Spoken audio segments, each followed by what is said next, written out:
प्यारे बच्चों, आज की क्लास में आप सभी का स्वागत है। आज के सेशन में हम पढ़ेंगे अलंकार के संबंध में। अलंकार हिंदी व्याकरण का एक महत्वपूर्ण टॉपिक है। अलंकार शब्द का शाब्दिक अर्थ होता है आभूषण। जिस प्रकार एक स्त्री के आभूषण धारण करने पर उसके सौंदर्य में वृद्धि होती है, उसी प्रकार जब काव्य रचना में अलंकार का प्रयोग किया जाता है तो काव्य की सुंदरता बढ़ जाती है। काव्य रूपी काया की शोभा बढ़ाने वाले अवयव को अलंकार कहा जाता है। अलंकार के तीन भेद होते हैं: शब्दालंकार, अर्थालंकार और उभयालंकार। सर्वप्रथम हम पढ़ेंगे शब्दालंकार के संबंध में। शब्दालंकार जहां काव्य में चमत्कार का आधार केवल शब्द हो, वहां शब्द अलंकार होता है।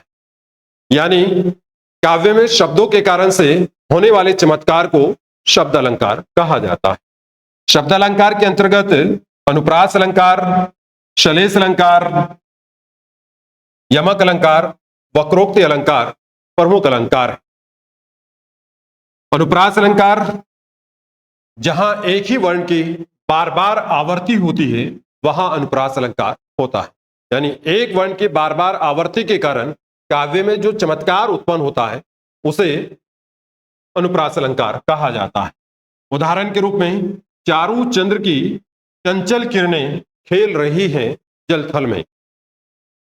इस दोहे में चा वर्ण की 3 बार आवर्ती होने के कारण यहां अनुप्रास अलंकार है। इस दोहे का भावार्थ है, चारू चंद्र यानी सुंदर चंद्रमा की चंचल किरणें जल और थल में खेल रही हैं। कवि इस दोहे के माध्यम से संध्या या रात्रि के एक मनोरम तथा शांत वातावरण का वर्णन कर रहा है। दूसरा एग्जाम्पल है जो अनुप्रास अलंकार का बहुत ही लोकप्रिय उदाहरण है, तरनी तनुजा तट तमाल तरुवर बहुछाए।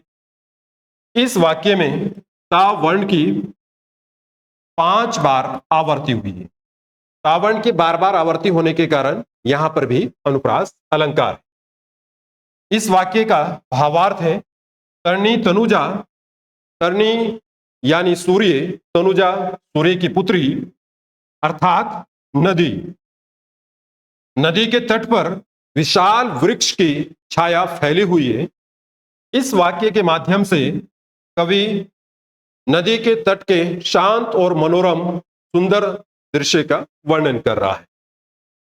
अनुप्रास अलंकार के 5 भेद होते हैं, जिसमें प्रथम भेद छेकानुप्रास अलंकार है। छेकानुप्रास अलंकार यानी जहां व्यंजनों की आवर्ती 2 बार हो, वहां छेकानुप्रास अलंकार होता है। उदाहरण के रूप में, उदित उदयगिरी मंच पर रघुबर बाल पतंग, बिकसे संत स्रोत सब हर्षे लोचन श्रृंग। इस दोहे में उ वर्ण की आवर्ती 2 बार होने के कारण यहां छेकानुप्रास अलंकार।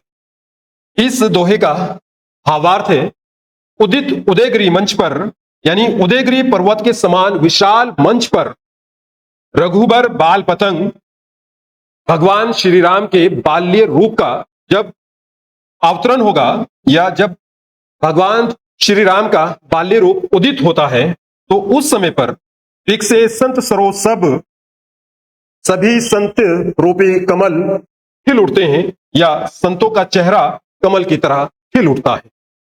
हर्षे लोचन श्रृंग, नेत्र रूपी भंवरे हर्षित हो उठते हैं। अनुप्रास अलंकार का दूसरा प्रकार वृत्तीय अनुप्रास अलंकार, जहां एक व्यंजन की आवर्ती अनेक बार होती है, वहां वृत्तीय अनुप्रास अलंकार होता है।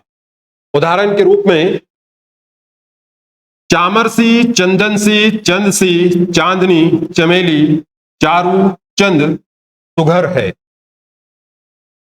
इस वाक्य में, इस दोहे में चा वर्ण की बार बार आवर्ती होने के कारण यहां पर वृत्तीय अनुप्रास अलंकार है। इस दोहे का भावार्थ है, चामरसी, चामरसी यानी मखमल की तरह कोमल और सुंदर। चंदनसी, चंदन की तरह सुगंधित और शांत। चंदसी, चंद्रमा के समान सुंदर। चांदनी, चांदनी रात में चंद्रमा की रोशनी की तरह, चमेली यानी चमेली के फूल की तरह सुगंधित और कोमल, चारु, सुंदर, चंद सुगर चंद्रमा के समान है। यहां कवि किसी प्रिय वस्तु या नारी की सुंदरता का बहुत ही मनोरम वर्णन कर रहा है। अनुप्रास अलंकार का तीसरा प्रकार लाटानुप्रास अलंकार। जब एक शब्द या वाक्य खंड की आवर्ती उसी अर्थ में हो पर तात्पर्य में भेद हो तो वहां लाटानुप्रास अलंकार होता है। उदाहरण, राम भजन जो करत नहीं, भव बंधन है ताही। राम भजन जो करत नहीं, भव बंधन है ताही। यानी यहां एक वाक्य खंड की 2 बार आवर्ती होने के कारण से यहां लाटानुप्रास अलंकार है। इस दोहे का भावार्थ है, राम भजन जो करत नहीं, जो भगवान का नाम नहीं जपता, यानी जो भगवान की उपासना नहीं करता, भाव बंधन भय ताही, वह संसारिक मोहमाया के भय से मुक्त नहीं हो पाता। अनुप्रास अलंकार का नेक्स्ट प्रकार अंत्यानुप्रास अलंकार। जहां अंत में तुक मिलती हो, तुक मिलने का मतलब जहां वाक्य का अंत एक ही प्रकार के वर्ण के द्वारा होता है, वहां पर अंत्यानुप्रास अलंकार होता है। उदाहरण के रूप में, लगा दी किसने आकर आग, कहां था तू संशय के नाग। इस वाक्य में आग का गा तथा नाग का गा ये तुक है, जहां वाक्य का अंत एक वर्ण यानी गा के द्वारा हो रहा है। गा के आवर्ती के कारण, गा के साथ में अंत होने के कारण यहां पर अंत्यानुप्रास अलंकार है। इस दोहे का भावार्थ है, लगा दी किसने आकर आग, कहां था तू संशय के नाग। यानी एक अच्छे हंसते खेलते जीवन में, किसी व्यक्ति के जीवन में किसी संदेह के द्वारा एक ऐसी स्थिति उत्पन्न होती है जिससे उसका जीवन बर्बाद हो जाता है, रिश्ते टूट जाते हैं। तो यहां कवि इस स्थिति का वर्णन कर रहा है। अनुप्रास अलंकार का अंतिम भेद यानी श्रुत्यानुप्रास अलंकार। जहां कानों को मधुर लगने वाले वर्णों की, ये वर्ण है, वर्णों की आवर्ती होती है, वहां श्रुत्यानुप्रास अलंकार होता है। उदाहरण के रूप में, दीनाथ था, दीननाथ डूबते, साधेनु आते ग्रह गवाल बाल थे। दिन का अंत हो रहा था, दीननाथ डूबते, सूरज डूब रहा था, गवाल बाल यानी बालक गवाल, साधेनु अपनी गायों के साथ घर की ओर आ रहे थे। इसी का एक दूसरा उदाहरण है, खेती न किसान को भिखारी को ना भीख, बनिक को बनिज ना चाकर को चाकरी। इस वाक्य में कवि के द्वारा बहुत ही मर्मिक स्थिति का वर्णन किया गया है। यानी खेती ना किसान को खेती नहीं मिल रही है, या किसान को खेती से लाभ प्राप्त नहीं हो पा रहा है। भिखारी को ना भीख और भिखारी को भीख नहीं मिल पा रही। बनिक को बनिज, व्यापारी को व्यापार नहीं मिल पा रहा है, या व्यापारी को व्यापार में लाभ प्राप्त नहीं हो पा रहा है।